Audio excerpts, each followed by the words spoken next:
आकाशराज बाहर आ गया था।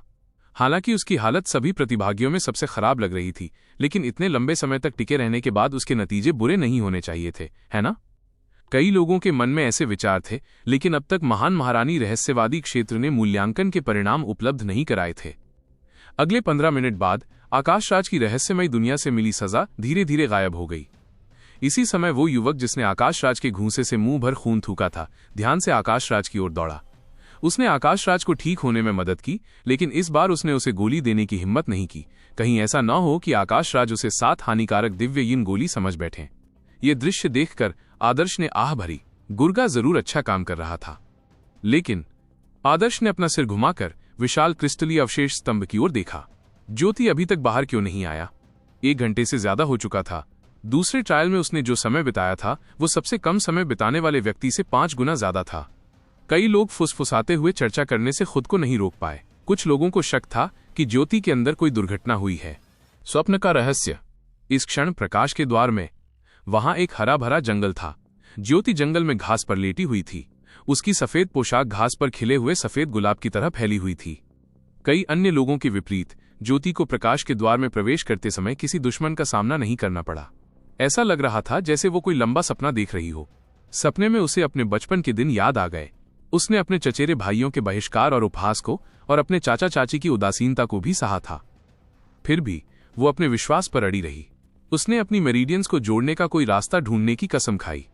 वो निरंतर परिपक्व होती गई और निरंतर साधना करती रही। उसने कोई भी आशा नहीं छोड़ी। उसने महान साम्राज्ञी के रहस्यमय क्षेत्र की खोज की। रहस्यमय क्षेत्र में उसने अनेक परीक्षणों का सामना किया, और जैसे ही वो महान साम्राज्ञी की मान्यता प्राप्त करने ही वाली थी, वो अंतिम बाधा पर असफल हो गई। उसके लिए अपनी समाप्त हो चुकी मेरिडियन को जोड़ने का मौका एक सुनहरा अवसर चूकने जैसा था। और उसके बाद उसने बार बार कोशिश की, लेकिन वो सभी में असफल रही। समय बीतने के साथ 500 वर्ष बीत गए और वो अपने जीवन के अंतिम क्षणों में पहुंच गई। 500 वर्ष पलक झपकते ही बीत गए। उसकी अद्वितीय सुंदरता और प्रतिभा लगभग लुप्त होने ही वाली थी। प्राकृतिक रूप से समाप्त हुई मेरिडियंस के साथ यिन क्यू उसके शरीर में प्रवेश कर गई और उसका जीवन हवा में मोमबत्ती की तरह टिमटिमा उठा। जैसे ही वो मृत्यु का अनुभव कर रही थी, किसी अज्ञात कारण से वो अचानक जाग गई। तभी उसे एहसास हुआ कि जो कुछ भी हुआ था वो एक सपना था। वो अभी भी 18 साल से ज्यादा की थी। उसने जो कुछ भी अनुभव किया था वो बिल्कुल वास्तविक लग सकता है। ये एक ऐसी जिंदगी थी जो वो भविष्य में जिएगी, हालांकि ये आखिरकार एक सपना ही था। स्वप्न के भीतर प्रेम और सिद्धि। उसने अपनी आंखें खोली और ये देखकर आश्चर्यचकित रह गई कि एक युवक उसके सामने मुस्कुराता हुआ खड़ा था। वो युवक सुंदर था और उसकी आंखें गहरी थीं। उसका स्वभाव न तो अच्छा था और न ही बुरा, बस उसे देखकर उसे एक अजीब सा एहसास होता था। इस वजह से मेरे मन में एक विचार आया जो शायद मजाक जैसा लगे। मैं आपकी प्राकृतिक रूप से समाप्त होने वाली मध्याह्न रेखाओं को जोड़ना चाहता हूं, युवक ने कहा। उसकी आवाज ज्योति के कानों में पड़ते ही भ्रम और वास्तविकता के बीच की सीमा पर पहुंच गई। आदर्श, ये तुम हो? ज्योति का मुंह हल्के से हिला। ये नाम उसकी यादों में कहीं गहरे दफन हो गया था, इतना गहरा कि उसे लगभग याद ही नहीं आ रहा था। उसने याद करने की बहुत कोशिश की, फिर उसे वीरान मानव घाटी की गहराई में बादलों के जंगल में बिताया गया समय याद आया।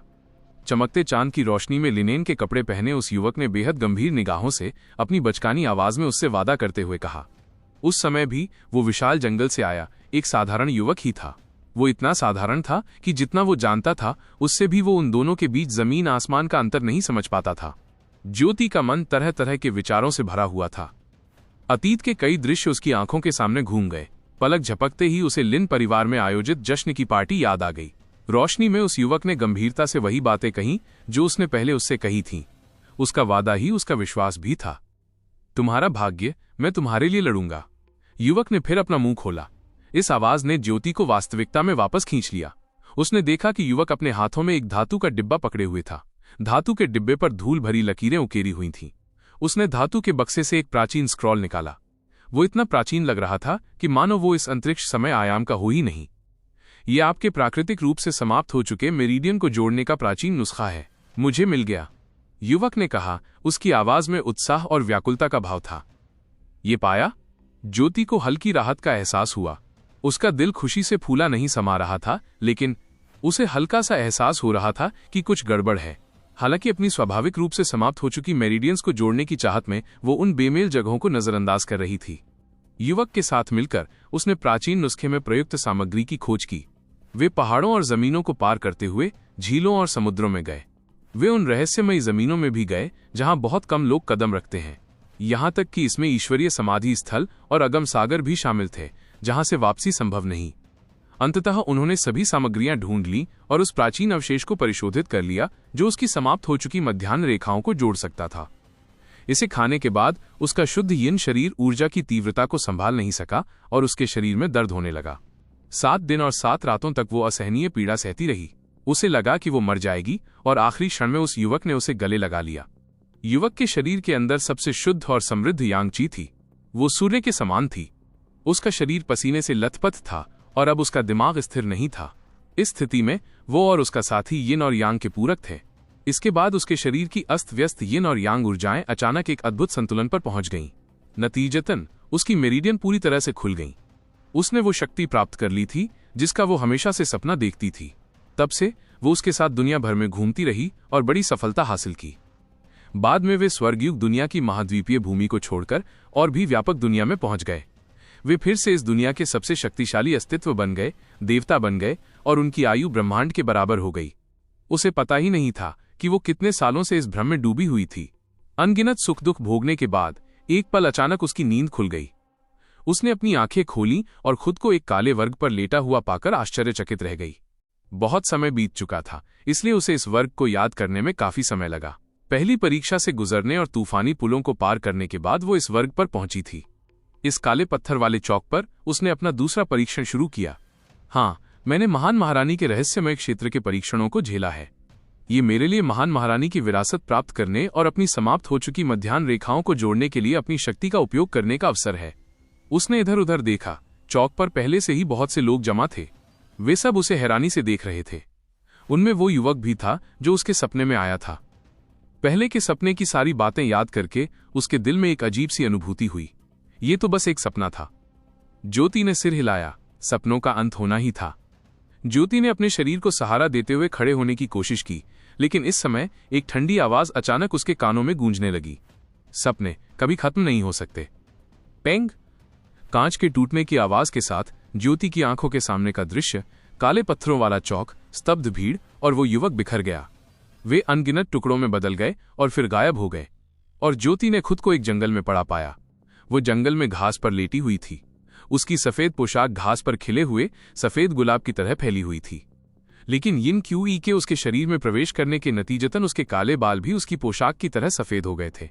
उसके सफेद बाल फैलकर सफेद गुलाब का हिस्सा बन गए। उसने अपनी आंखें बंद कर लीं। उसकी पलकें हल्की सी कांप रही थीं।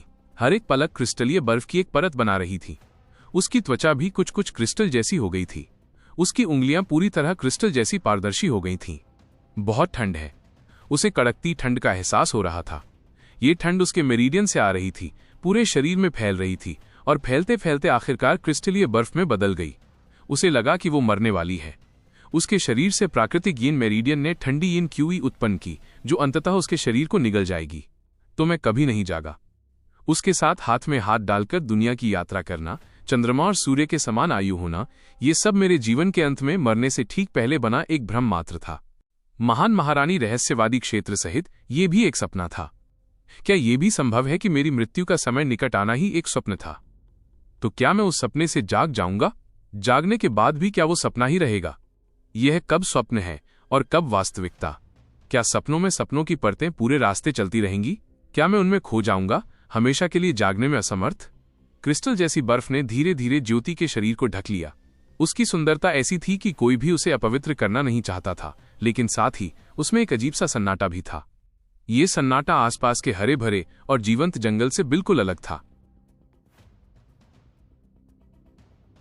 इस क्षण ज्योति लगभग एक खूबसूरत बेजान बर्फ की मूर्ति में बदल गई थी। उसके शरीर के नीचे हरी गैस का एक टुकड़ा था जो यिन फ्रॉस्ट क्यूई से प्रभावित हो रहा था। वो क्रिस्टलीय बर्फ में बदल गई थी और ठंड से टूट रही थी। अपनी आखिरी ताकत से उसने बड़ी मुश्किल से अपने हाथों को धीरे धीरे हिलाया, जिनमें अब कोई संवेदना नहीं बची थी। उसकी पतली उंगलियां क्रिस्टल से ढकी हुई थी और उसने धीरे से एक बर्फ का फूल उठाया। ऐसे साधारण लेकिन सुंदर अनाम फूल को उसने फंसाया था, जिसके नतीजतन निश्चित मृत्यु हुई। उसकी आंखों के कोने से एक आंसू की बूंद टपकी और वो तुरंत बर्फ के क्रिस्टल में जम गई। फिर वो घास पर गिर गई। ध्वनि और भी दूर हो गई क्योंकि उसके सामने का दृश्य धुंधला सा लगने लगा। वो जानती थी कि वो अपने जीवन के अंत तक पहुंच रही है। मृत्यु के निकट पहुंचते ही उसके मन में अनगिनत दृश्य कौंध गए, जो अंततः उस युवक के दृढ़ निश्चयी और थोड़े से बच्चों जैसे चेहरे पर आकर रुक गए। अपने 500 साल पुराने जीवन के बारे में सोचते हुए उन्होंने अपना पूरा जीवन इसे बढ़ाने के लिए कड़ी मेहनत करने में बिताया, लेकिन उन्हें केवल असफलता ही मिली। शायद उसका हाथ थामकर दुनिया की यात्रा करने की घटनाएं उसके पूरे जीवन की सबसे खूबसूरत यादें थीं। हालांकि एक सपने की सबसे खूबसूरत यादों के साथ ये संभवतः एक प्रकार की त्रासदी थी। लेकिन वो क्या कर सकती थी? आमतौर पर सौंदर्य ऐसी चीज नहीं थी जिसे जानने की जरूरत होती थी कि वो वास्तविकता है या भ्रम। इस प्रकार यदि वो इसकी गहराई से खोजबीन करती तो कई खूबसूरत घटनाएं बुलबुले की तरह फूट जाती। वो हंस पड़ी। शायद जिंदगी के आखिरी पलों में वो मुस्कान हमेशा के लिए जम जाएगी। धुंध में उसके कानों में एक आवाज सुनाई दी। उसने आंखें खोलने की बहुत कोशिश की, लेकिन आसपास का नजारा धुंधला था। फिर भी दूर एक विशाल हरे पेड़ के नीचे एक सफेद आकृति दिखाई दी। सूर्य की रोशनी पत्तों को भेदती हुई नीचे की ओर बिखर रही थी और घास पर सोने के टुकड़ों की तरह गिर रही थी, जबकि घास पत्तों की परछाइयों से बिखरी हुई थी। वो आकृति एक स्त्री जैसी लग रही थी। वो जंगल में टहल रही थी, मानो समय की नदी के किनारे चल रही हो। हालांकि वो ज्योति से ज्यादा दूर नहीं लग रही थी, पर असल में वे दोनों अलग अलग अंतरिक्ष समय आयामों में थे। उसने उसकी तरफ देखा, लेकिन आंखें कितनी भी चौड़ी क्यों न कर लीं, उस व्यक्ति का चेहरा धुंधला सा था। सिर्फ उसकी लंबी और शानदार काया ही ज्योति के रेटिना पर एक असाधारण रूप से स्पष्ट छवि छोड़ रही थी। तुम हो। उस व्यक्ति को देखकर उसका रुका हुआ दिल फिर से धड़कने लगा, उसका खून फिर से बहने लगा। उसे ऐसा महसूस हो रहा था जैसे उस व्यक्ति से उसका रक्त संबंध है, मानो वो उसे पिछले जन्म से जानती हो। क्या वह है? प्राचीन महान महारानी हो सकती है? ज्योति के दिमाग में ये विचार कौंधा। ये एक अजीब विचार था, लेकिन उसे समझ नहीं आ रहा था कि वो इस पर इतना यकीन क्यों कर रही थी। लेकिन तभी वो खूबसूरत आकृति धीरे धीरे उसकी ओर बढ़ी। वो धीरे धीरे आगे बढ़ती गई और ज्योति के ठीक सामने आ गई। आकृति ने अपना हाथ बढ़ाया। उसकी उंगलियां हल्की थीं और उसने ज्योति के माथे पर हल्के से थपथपाया। जुनून सपनों का मार्ग है, लेकिन ये दर्द का स्रोत भी है।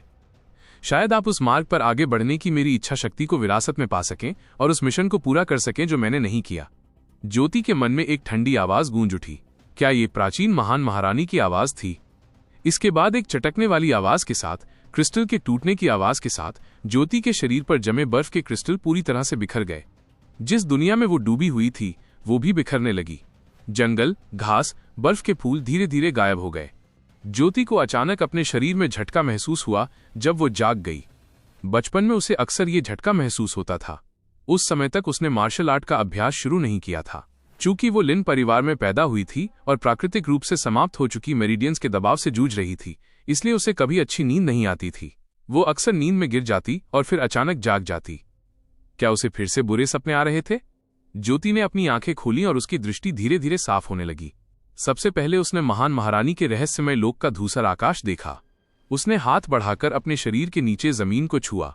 वो ठंडा लेकिन खुरदुरा काला पत्थर था। उसमें रक्त काय का हल्का सा एहसास था और छूने पर वो बिल्कुल असली लग रहा था। बहुत से लोग उसके चारों ओर जमा हो गए। वे उसे आश्चर्य और सदमे से देख रहे थे। इनमें से कुछ लोग ज्योति के परिचित थे। उसे याद आया कि ये वही साधक थे जो उसके साथ महान महारानी के रहस्यमय लोक में आए थे। ये महान महारानी रहस्यवादी क्षेत्र परीक्षण है।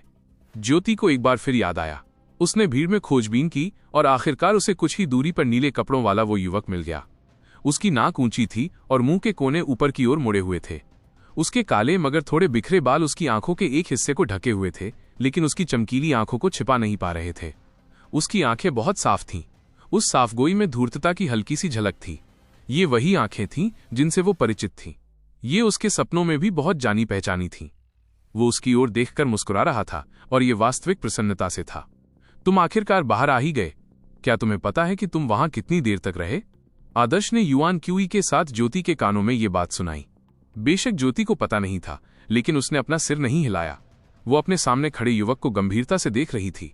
उसे युवक के सवाल के जवाब की जरा भी परवाह नहीं थी। उसे बस यही चिंता थी कि क्या ये दुनिया सच है, क्योंकि हर बार जब वो जागती थी तो दुनिया बिल्कुल असली लगती थी, लेकिन अंत में वो सब एक सपना होता था। इस बार ये फिर से एक सपना नहीं हो सकता है ना? 4 घंटे हो गए हैं, आदर्श ने कहा। ज्योति के अलावा आकाश राज ने सबसे लंबा समय 1 घंटा बिताया था। अगले 3 घंटे ज्योति के इंतजार में बिताए गए, लेकिन चाहे जितनी भी देर हो वो अब तक बाहर नहीं आई। यही वजह थी कि ज्योति को देखकर सभी चौंक गए। हालांकि जो समयावधि बहुत लंबी प्रतीत होती है वो ज्योति को बहुत छोटी लगती है। सिर्फ 4 घंटे। सपने में उसने संभवतः 20 मिलियन वर्ष से अधिक का अनुभव किया था। ज्योति उठ खड़ा हुआ और पीछे मुड़कर देखा। रोशनी का दरवाजा बंद हो चुका था। जहां तक क्रिस्टलीय अवशेषों से भरा धातु का खंभा था वो अभी भी चमक रहा था। इस समय लोग ज्योति को अजीब नजरों से देख रहे थे। उन्हें नहीं पता था कि इतने लंबे समय तक मुकदमे में रहने के बाद उसे कितने स्वर्ग के निशान मिलेंगे। क्या अब समय आ गया है कि उन्हें उनके व्यक्तिगत परिणामों के बारे में बताया जाए? जैसे ही लोगों के मन में ये विचार आया, स्तंभ से अचानक एक चमकीली चमक निकली। स्तंभ से एक सुनहरा प्रकाश गुंबद तेजी से फैलकर सीधे सबकी ओर आ रहा था। पेंग पेंग पेंग। लगातार विस्फोटक ध्वनियां हो रही थीं, जिससे कई किसान प्रकाश गुंबद से उड़ गए। हालांकि कई साधकों को प्रकाश गुंबद से टकराने पर कुछ नहीं हुआ। उन्हें ऐसा लगा जैसे उनके ऊपर से हवा का झोंका चला गया हो। इस बल ने उन्हें कुछ कदम पीछे हटने पर मजबूर कर दिया, जबकि सुनहरा प्रकाश गुंबद उनके ऊपर से गुजरता रहा। क्या बात है, दर्द हो रहा है। काले पत्थरों वाले चौक पर खड़े कुछ साधक जमीन पर गिरकर उड़ गए। उनके शरीर में बहुत दर्द हो रहा था। प्रकाश गुंबद के उनके शरीर पर पड़ने का एहसास किसी बेबस जानवर के प्रहार से अलग नहीं था। जब वे उठे तो उन्होंने देखा कि प्रकाश गुंबद बाकी साधकों को एक विशाल कटोरे की तरह घेरे हुए था और बाकी साधक प्रकाश गुंबद के बाहर अलग थलग पड़ गए थे। ये दृश्य देखकर वे अचंभित रह गए। उन्हें जल्दी ही एहसास हो गया कि उनका सफाया हो चुका है। केवल प्रकाश गुंबद में मौजूद लोगों ने ही परीक्षण पास किया था। चारों ओर देखने पर पता चला कि उनमें से कई लोग प्रकाश के द्वार से सबसे पहले बाहर निकल गए। ऐसा लग रहा था कि जो लोग प्रकाश के द्वार में ज्यादा देर तक टिके रहे उनके पास से निकलने की संभावना ज्यादा थी। लेकिन ये सही नहीं था, क्योंकि उस हल्के गुंबद में एक दुबली पतली काली आकृति थी। वो ज्यादा लंबा नहीं था और बिल्कुल सामान्य दिख रहा था। वो किसी मिट्टी के बंदर जैसा लग रहा था। ये वो काली चमड़ी वाला बच्चा है। वह भी पास हो गया। कई लोग अवाक रह गए। वो सांवला युवक प्रकाश के द्वार से बाहर निकलने वाला दूसरा व्यक्ति था, लेकिन वो क्यों निकल गया? क्या कारण था? बहुत से लोग नाखुश थे। सांवले रंग का वो युवक भी इन लोगों की तरह आक्रोश महसूस कर रहा था। उसने अपना सिर घुमाया और उन्हें एक मूर्खतापूर्ण मुस्कान दी। उनके मुस्कुराने से अस्वीकृत साधकों का गुस्सा और भी बढ़ गया। वो अपने आचरण से इस परीक्षण में सफल हो सकता है, ये तो बहुत बड़ी बात है। क्या उसके जैसा मूर्ख व्यक्ति वास्तव में उनसे अधिक शक्तिशाली था? लोगों को ये अस्वीकार्य लगा। जिन लोगों को बाहर किया गया था उनमें वरुण भी शामिल था। प्रकाश गुंबद के बाहर अकेले पड़े होने के कारण वरुण उदास महसूस कर रहा था। वह काले पत्थरों वाले चौक पर बैठा प्रकाश गुंबद के अंदर मौजूद भाग्यशाली लोगों को उदास नजरों से देख रहा था। उसे उस सांवले युवक की चिंता नहीं थी, बल्कि उसे प्रकाश गुंबद में मौजूद एक और युवक आदर्श की चिंता थी। वो पास हो गया। वरुण को समझ नहीं आ रहा था कि उस पल उसे क्या महसूस हो रहा होगा। वो अपने परिवार में एक असफल व्यक्ति के रूप में लौट रहा था, इसलिए उसकी हताशा स्वाभाविक थी। असफलताओं की परवाह किसे थी? प्रकाश गुंबद में मौजूद लोग दूसरे परीक्षण में सफलतापूर्वक उत्तीर्ण हो चुके थे, लेकिन वे सैटिस्फैक्शन से बहुत दूर थे। उनका टारगेट सिर्फ पास होना नहीं था, उन्हें अपना फाइनल रिजल्ट देखना था। महान महारानी रहस्यवादी क्षेत्र में हर परीक्षण के बाद रिजल्ट का मूल्यांकन होता था। सिर्फ पास होना तो मिनिमम रिक्वायरमेंट थी। अगर कोई मार्शल आर्टिस्ट मुश्किल से लाइनअप में आता तो उसे न तो महारानी की विरासत मिलती, न ही वो उनके मकबरे में एंट्री ले पाता। मुझे इमेजिन करना है कि मेरा रिजल्ट क्या होगा। आकाश राज ने उत्सुकता से क्रिस्टल स्तंभ की ओर देखा। उन्हें कॉन्फिडेंस था कि दूसरे परीक्षण के अपडेट्स उनके सामने ही रिवील किए जाएंगे। आकाश राज को उम्मीद थी कि इस बार प्रोसेस पूरी तरह से बदल जाएगा। पहले परीक्षण में आकाश राज अपने परफॉर्मेंस से तो संतुष्ट थे, लेकिन जब उसकी तुलना आदर्श के रिजल्ट से की गई तो उनका परफॉर्मेंस एक मजाक जैसा बन गया था। दूसरा परीक्षण, प्रारंभिक परीक्षण का अंत। तभी चौक में एक क्षणिक ठंड वाली आवाज गूंज उठी। लोग सरप्राइज हो गए। प्रारंभिक परीक्षा? क्या मानसिक राक्षसों का मुकदमा तो बस एक सिंगल पार्ट था? तो क्या कोई और चैलेंज बाकी था? अगला एक्शन क्या होने वाला था? महान साम्राज्ञी रहस्यवादी क्षेत्र को मानो उनके मन के सवाल पहले से पता थे। तभी आवाज आई, दूसरा परीक्षण, मुख्य परीक्षा का सब्जेक्ट साधना। साधना? सभी पार्टिसिपेंट्स असमंजस में पड़ गए और तभी हर साधक के ब्रेन में इंफॉर्मेशन का फ्लो हुआ। उन्हें आखिरकार दूसरे परीक्षण का पूरा प्रोसेस समझ में आ गया। असल में दूसरा परीक्षण तो अभी शुरू ही हुआ था। प्रारंभिक परीक्षा मानसिक राक्षसों पर बेस्ड थी। इसका टारगेट ये इवैल्यूएट करना था कि साधक अपने मानसिक राक्षसों को कैसे कंट्रोल कर सकते हैं। मार्शल आर्ट के शिखर पर पहुंचने के लिए अपने मानसिक राक्षसों का सामना करने में सक्षम होना बहुत इंपॉर्टेंट था। लेकिन भविष्य के अद्वितीय महान सम्राट के लिए मानसिक राक्षस ही सब कुछ नहीं थे। महान सम्राट बनने के लिए दो चीजें आवश्यक थीं, प्रतिभा और भाग्य। भाग्य को टेस्ट करना मुश्किल था। जहां तक प्रतिभा की बात है, तो ये काफी हद तक साधना की स्पीड पर डिपेंड करता था। एक सामान्य एनवायरनमेंट में महान साम्राज्ञी रहस्यवादी क्षेत्र हर साधक को रहस्यवादी क्षेत्र के अलग अलग रिसोर्सेज का उपयोग करके साधना करने देती और फिर तुलना करती कि किसकी शक्ति में सबसे ज्यादा ग्रोथ हुई है। यही वास्तविक दूसरा परीक्षण था। मानसिक राक्षसों के प्रारंभिक परीक्षण का एक और पर्पस था। ये महान साम्राज्ञी रहस्यवादी क्षेत्र को हर किसी के वर्तमान शक्ति स्तर को रिकॉर्ड करने देता था। प्रकाश के द्वार में एंट्री लेने के बाद साधकों ने वास्तविक भ्रम संरचनाओं का सामना किया, जिन्होंने उनकी ताकत का परीक्षण किया था। यहां तक कि ज्योति ने भी अपने ड्रीम्स में भ्रम संरचनाओं में लड़ने का अनुभव किया था। तो ये साधना की स्पीड का टेस्ट है।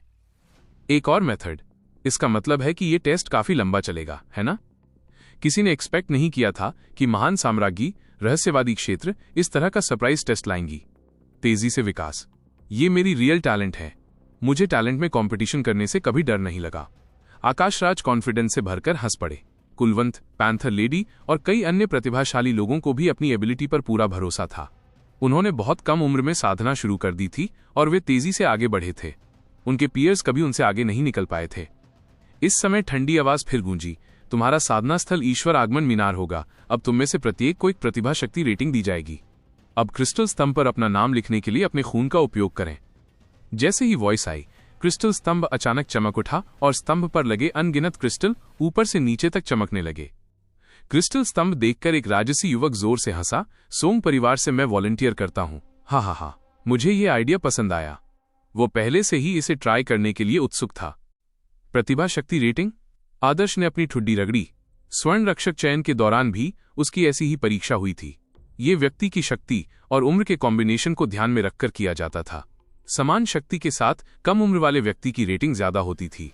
बेशक इस बार मानक स्वर्ण रक्षक चयन से पूरी तरह से अलग थे। महान महारानी के मानक स्वाभाविक रूप से बहुत ऊंचे थे और इसी क्षण क्रिस्टल स्तंभ की जगमगाती रोशनी धीरे धीरे मंद पड़ गई। अंततः किरणों ने क्रिस्टल स्तंभ पर रक्तवर्ण आकृतियां बना दी। ये शब्द जटिल लेकिन अप्रतिम स्टाइल में लिखे गए थे। ये स्वर्गयुग दुनिया का सबसे प्राचीन फॉन्ट था। हालांकि वहां मौजूद युवा अभिजात वर्ग प्राचीन पुस्तकें पढ़ना जानता था, इसलिए वे इसे आसानी से पहचान सकते थे। शब्द नीचे से ऊपर की ओर गए। वे थे नाइट हुके, ग्रैंड मास्टर, आत्मा, ऋषि, शूरा, कैनोनाइज्ड गॉड। कुल 6 शब्द थे। लोग स्पष्ट रूप से समझ सकते थे कि ये प्राचीन महान महारानी द्वारा इस्तेमाल किए जाने वाले प्रतिभा मूल्यांकन के टाइटल थे। स्पष्टतः जितनी ऊंची उपाधियां उतनी ही ऊंची प्रतिभा। लोग शूरा और कैनोनाइज्ड गॉड जैसी टॉप उपाधियों को उग्र निगाहों से देखते थे। प्राचीन महारानियों की उपाधियों में सम्राट नहीं होता था, इसलिए किसी को भी ये नहीं पता था कि मानक क्या होता था। अगर कोई सम्राट उपाधि होती भी तो महारानियों द्वारा प्रयुक्त सम्राट शायद वर्तमान महारानियों के मानक से अलग होता, इसलिए रेफरेंस के रूप में उसका कोई महत्व नहीं था। अपनी रियल ताकत जानने के लिए व्यक्ति को अपना नाम लिखना पड़ता था। मुझे वंडर है कि मेरी रेटिंग क्या होगी। आकाशराज ने सबसे ऊपर लिखी उपाधियों को देखा। उनकी आंखों में महत्वाकांक्षा और लालसा झलक रही थी। बेशक वो शूरा पाना चाहते थे, लेकिन कैनोनाइज्ड गॉड के लिए वो भी जानते थे कि इसे पाना बहुत मुश्किल है। प्राचीन महान महारानी कैसी थीं? उनके द्वारा लागू किए गए मानक अत्यंत मायावी थे। शायद सिर्फ एक ऋषि प्राप्त करना बहुत इंप्रेसिव होगा। तभी एक व्यक्ति उत्सुकता से क्रिस्टल स्तंभ की ओर दौड़ा। ये वही राजसी युवक था जो अभी अभी जोर से हंसा था। सोंग परिवार से मैं वॉलंटियर करता हूं। हा। उस राजसी युवक ने अपने आसपास के लोगों को देखकर हाथ जोड़े और जोर से हंसते हुए खंजर से अपनी हथेली काट ली। फिर उसने हाथ हिलाया और खून से कंजूस न होते हुए अपनी खूनी हथेली से क्रिस्टल के खंभे पर अपना नाम लिख दिया। हर शब्द भिक्षा पात्र के आकार का था। ये बहुत ही राजसी ढंग से लिखा गया था। यदि ये प्राचीन काल से चला आ रहा स्फटिक स्तंभ न होता और साधारण धातु से बना होता, तो पॉसिबली वो धातु उस ताकत से भेद दी जाती जिससे वो अपने शब्द लिख रहा था। जैसे ही उसने अपना नाम लिखा, क्रिस्टल का स्तंभ चमक उठा। प्रकाश की धारा युवक के नाम के पीछे इकट्ठी हो गई, मानो वो कोई शब्द बना रही हो। बहरहाल रोशनी चाहे जितनी भी चमकती रहे, प्रकाश का फ्लो कोई आकार नहीं बना पा रहा था। कुछ देर बाद प्रकाश का ये फ्लो मानो अपनी गति खो बैठा और फिर बिखर गया। अंततः उस भव्य युवक के नाम के पीछे कुछ भी नहीं बचा। ओह, वो भव्य युवक क्षणिक भर के लिए स्तब्ध रह गया। वो समय रहते अपनी रेटिंग पर प्रतिक्रिया नहीं दे पाया था। लेकिन इसी समय महान साम्राज्ञी रहस्यवादी क्षेत्र की ठंडी आवाज गूंजी। शक्ति का स्तर कोई नहीं, प्रतिभा का स्तर लक्ष्य पूरा करने में विफल। महान साम्राज्ञी रहस्य लोक की आवाज मानो बिजली की एक कौन से राजसी युवक के शरीर पर टूट पड़ी। उसका शरीर अकड़ गया क्योंकि वो पूरी तरह से स्तब्ध था, लक्ष्य पूरा करने में असफल। मैं रियली लक्ष्य प्राप्त करने में असफल रहा। राजसी युवक ऐसे बुदबुदाया जैसे वो इस रियलिटी को एक्सेप्ट नहीं कर पा रहा हो। ये एक बहुत बड़ा आघात था। महान साम्राज्ञी रहस्यलोक मूल्यांकन के रूप में 6 अलग अलग उपाधियां दे सकती थीं।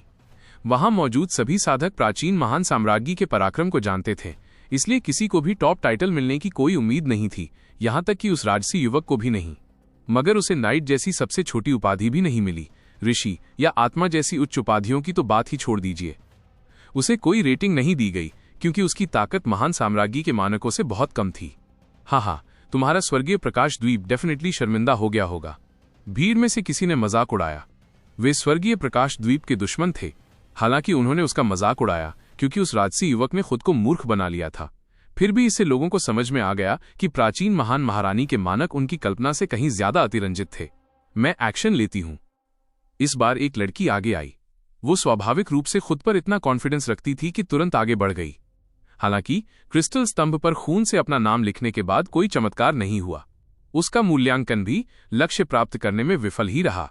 ये सुनकर सब लोग हक्के बक्के रह गए। जो लोग उस राजसी युवक पर हंस रहे थे वे भी चुप हो गए। लगातार 2 लोगों को ऐसे रिजल्ट प्राप्त होने से उन्हें मूल्यांकन में आने वाली मुश्किल की एक गहरी समझ प्राप्त हुई। वे सभी अपने कबीलों की गौरवशाली संतान थे तथा अपने अपने ग्रुपों में शीर्ष स्थान पर थे। फिर भी जब वे महान साम्राज्ञी के रहस्यमय क्षेत्र में आए तो उन्हें केवल असफलता ही मिली। मुझे यकीन नहीं आता, क्या प्राचीन काल में मार्शल आर्ट संस्कृति इतनी ज्यादा स्ट्रांग थी? एक काले कपड़े पहने लड़की ने भौहें चढ़ाकर कहा। वो पैंथर लेडी थी। पैंथर लेडी के बगल में काले कपड़े पहने एक और महिला खड़ी थी। वो कुछ पैंथर लेडी जैसी ही दिखती थी, लेकिन उसका शरीर उससे भी ज्यादा कामुक था। वो पैंथर लेडी से ज्यादा परिपक्व भी थी क्योंकि वो पैंथर लेडी की बड़ी बहन थी। मुझे इसे एक चांस और देना होगा। पैंथर लेडी की बड़ी बहन को आगे आकर कोशिश करते देख सभी उत्सुक हो गए। उनमें से कई लोग इस महिला को जानते थे। उसकी प्रतिभा पैंथर लेडी से कहीं ज्यादा थी, इसलिए वो डेफिनेटली उनमें से एक सर्वश्रेष्ठ थी। काले कपड़े पहने महिला ने अपने तीखे नाखूनों से अपनी हथेली को चीरकर अपना नाम लिख दिया। प्राचीन अवशेष की प्रकाश किरणें काले कपड़े पहने महिला के नाम की ओर एकत्रित हुईं। प्रकाश की धारा फ्लोइंग होते हुए अंततः इस बार बिखरी नहीं बल्कि धीरे धीरे एक आकृति बनती गई और फिर धीरे धीरे एक जटिल शब्द का रूप ले लिया। ये विजन देखकर सभी की आंखें चमक उठीं। काले कपड़े पहने महिला की प्रतिभा का अंततः मूल्यांकन हुआ। लोग बिना पलक झपकाए देखते रहे। एक बेंचमार्क के साथ उनके पास उससे अपनी तुलना करने की एबिलिटी होगी। नाइट। जब सबकी आंखों के सामने शब्द उभरे तो लोग चुप हो गए। काले कपड़े वाली वो महिला तो बस एक नाइट थी। जिनकी ताकत काले कपड़े पहने महिला से कम थी, उन्होंने क्षणिक भर के लिए आगे बढ़ने का साहस खो दिया। युवा गुरु आकाश राज, सभी में से आप और ज्योति में सबसे ज्यादा टैलेंट है। अगर आप ही हैं तो आपको रहस्य लोक से काफी अच्छा मूल्यांकन मिलना चाहिए, है ना? किसी ने आकाश राज से कहा। जैसे ही उसने ये कहा सभी की निगाहें तुरंत आकाश राज पर टिक गईं। आकाश राज स्वर्गयुग दुनिया के शीर्षस्थ व्यक्तियों में से एक थे। उनका मूल्यांकन बहुत ही प्रेरक होगा। जब तक वे आकाश राज के मूल्यांकन को जानते रहेंगे उन्हें इस बात का अच्छा अंदाजा रहेगा कि उनका रिजल्ट क्या होगा। आकाश राज ने थोड़ा भौहें चढ़ाईं। उन्हें भी नहीं पता था कि उन्हें क्या नतीजे मिलेंगे। और इसी समय एक काली आकृति चमक उठी। एक दुबला पतला युवक बंदर की तरह क्रिस्टल के खंभे पर कूद पड़ा और हंसते हुए बोला, पहले मैं ट्राई करूंगा। लोगों ने गौर से देखा तो पता चला कि ये एक काला सा युवक था जो अज्ञात मूल से आया था। वो बदतमीज, क्या ये सब बिगाड़ने की कोशिश कर रहा है? ये खुद को क्या समझता है? बहुत से लोगों ने गालियां दी। ये सांवला युवक दूसरों को विदूषक सा लगता था। वो आदर्श से भी कमतर था। सांवले रंग के उस युवक ने लोगों के उपहास को अनसुना कर दिया। मुस्कुराते हुए उसने अपनी उंगली काटी और धीरे से क्रिस्टल के खंभे पर अपना नाम लिख दिया। उसके शब्द साफ सुथरे नहीं थे। उनके स्ट्रोक टेढ़े मेढ़े थे, मानो केकड़े की रेंगने की चाल हो। और सबसे इंपॉर्टेंट पॉइंट ये था कि उनके लिखे शब्द न केवल भद्दे थे बल्कि कोई उन्हें पहचान भी नहीं सकता था। ये कौन सा शब्द है? वहां मौजूद युवा वर्ग जानकार तो था, लेकिन फिर भी एक दूसरे को देख रहा था। कोई भी उसे पढ़ नहीं पा रहा था। वो इसे गलत तो नहीं लिख सकता था, है ना? किसी ने मजाक उड़ाया। आदर्श ने आंखें सिकोड़ लीं। कोई भी व्यक्ति इस मुकाम तक पहुंच गया हो, स्वाभाविक रूप से उसने अपना नाम गलत नहीं लिखा होगा। इस सांवले युवक की पहचान और भी ज्यादा दिलचस्प होती जा रही थी। यद्यपि उस सांवले युवक के शब्द अजीब थे, फिर भी क्रिस्टल स्तंभ से प्रकाश का फ्लो नाम के पीछे एकत्रित हो रहा था। आदर्श ने अपनी सांस रोक ली। वो जानना चाहता था कि उस सांवले युवक की प्रतिभा क्या है। हालांकि आदर्श को आश्चर्य हुआ कि कुछ सेकंड तक प्रकाश का फ्लो चमकने के बाद वो गायब हो गया। मूल्यांकन परिणाम, लक्ष्य प्राप्त करने में असफल। क्या? आदर्श हैरान रह गया। उसे लग रहा था कि ये सांवला युवक कोई साधारण इंसान नहीं है। शायद ऊर्जा के प्रति उसकी संवेदनशीलता के कारण उसे ऐसा लग रहा था। उसके मन में इस सांवले युवक की प्रतिभा नाइट से भी आगे निकल जानी चाहिए थी।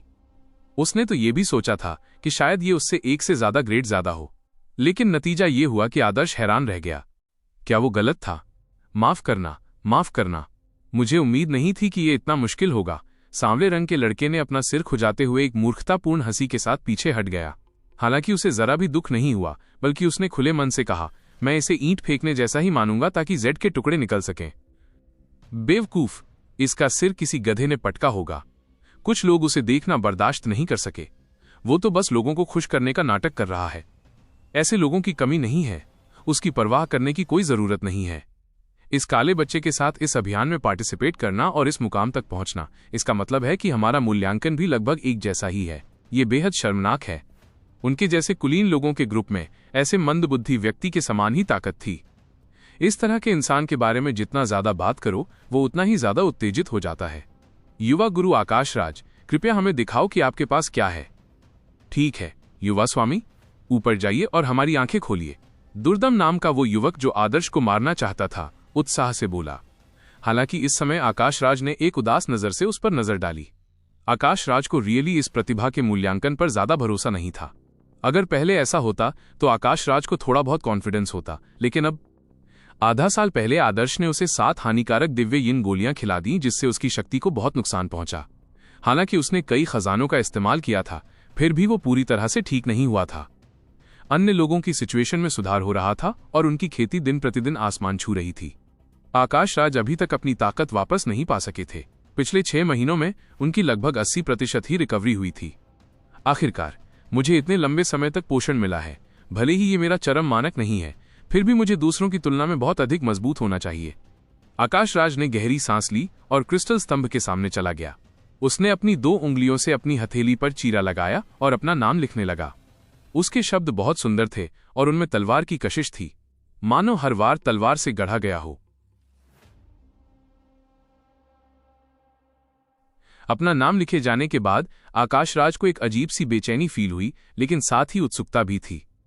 आकाश राज शब्दों के पीछे प्रकाश धीरे धीरे एकत्रित होने लगा और एक धुंधले शब्द में परिवर्तित हो गया, जो इस प्रकार दिख रहा था। Grand master. आकाश राज की भौहें तन गईं।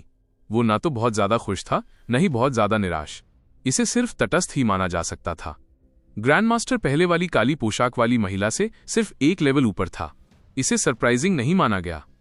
किसी को नहीं पता था कि ग्रैंड मास्टर से एक रैंक ऊपर की उपाधि, आत्मा और ग्रैंड मास्टर में कितना अंतर था। शायद अंतर इतना ज्यादा था कि कोई भी साधक ग्रैंड मास्टर से आगे नहीं बढ़ पाया। आखिरकार रैंक तो सिर्फ 6 ही थी। अगर हर रैंक का डोमेन काफी बड़ा होता तो 2 लोगों की प्रतिभा में काफी अंतर होने पर भी उन्हें एक ही रैंक दी जा सकती थी। अगर ये उस बच्चे की वजह से नहीं होता तो शायद मैं आत्मा तक पहुंच गया होता, आकाश राज ने घृणा से सोचा। इस समय ग्रैंड मास्टर शब्द स्पष्ट होने लगा था। इसने आकाश राज की प्रतिभा को पहले ही निर्धारित कर दिया था, लेकिन इस पल आकाश राज का दिल धड़क उठा और उसका शरीर मानो जम सा गया। आकाश राज के चेहरे पर एक हल्की काली गैस उभर आई। ये काली गैस किसी छोटे जहरीले सांप जैसी लग रही थी। ये आकाश राज के चेहरे पर दिखाई दी और फिर उसकी त्वचा के नीचे छिप गई। आकाश राज को काले छोटे सांप के अचानक प्रकट होने का पता नहीं चला। दूसरों ने भी उसे नहीं देखा, क्योंकि उनमें उसे देखने की एबिलिटी नहीं थी। केवल आदर्श ही इसे स्पष्ट रूप से देख सकता था। क्या ये बुरी ऊर्जा है? आदर्श थोड़ा स्तब्ध रह गया और उसने एक अजीब फीलिंग के साथ अपनी ठोड़ी रगड़ी। आधे साल पहले आदर्श ने महान महारानी के अवशेष में दुष्ट ऊर्जा देखी थी। उसने उस ऊर्जा को कंट्रोल करने के लिए बैंगनी क्रिस्टल का इस्तेमाल किया था और उसे आकाश राज के शरीर में भेजा था।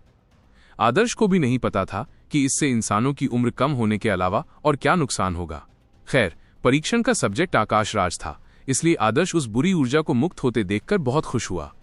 इस महान महारानी के रहस्यमय क्षेत्र में जब आदर्श ने आकाश राज को फिर से देखा तो उसे आकाश राज में एक अतिरिक्त बैंगनी राक्षसी आभा का एहसास हुआ। ऐसा लग रहा था जैसे उसने कोई राक्षसी शक्तियां प्राप्त कर ली हों। ये ऑरा पॉसिबली आदर्श द्वारा आकाश राज पर किए गए अत्याचार के कारण थी, जिसके रिजल्ट में एक बड़ा मानसिक परिवर्तन हुआ। हालांकि ये किसी दुष्ट शक्ति के कारण भी हो सकता था। अब जब आकाश राज अपनी प्रतिभा का परीक्षण कर रहा था, आदर्श ने एक बार फिर दुष्ट ऊर्जा को प्रकट होते देखा। अपनी ऊर्जा दृष्टि खोलते ही वो उस छोटे से काले सांप को देख पाया जिसे कोई और नहीं देख सकता था। आकाश राज के शरीर में एक आध्यात्मिक प्राणी की तरह तैर रहा था।